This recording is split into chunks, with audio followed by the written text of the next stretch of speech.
नमस्कार दोस्तों। आज मैं आप लोगों के सामने आनंद विषय को लेकर के आया हूँ। ये आनंद विषय मेरे मन का उपज नहीं है।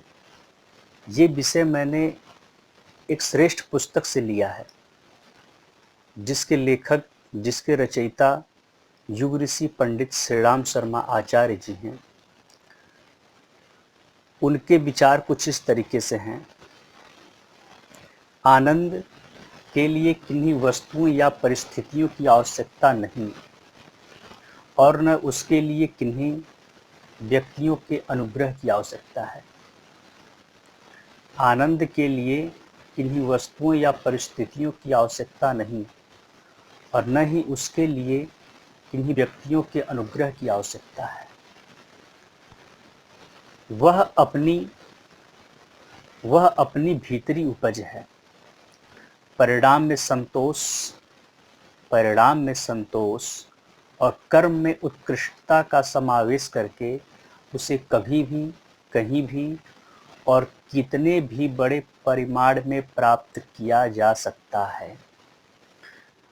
दोस्तों, इसमें युग ऋषि ये कहना चाहते हैं कि जो आनंद है वो किन्हीं बाहरी परिस्थितियों से नहीं आती, ना ही उसके लिए किन्हीं व्यक्ति के ऊपर हमें निर्भर रहने की आवश्यकता है।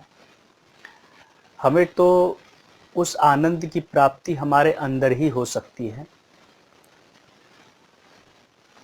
इसको प्राप्त करने का तरीका कुछ ऐसा है कि संतोष की भावना को बढ़ा करके और कर्म में उत्कृष्टता को बढ़ा करके आप इस चीज़ को प्राप्त कर सकते हैं।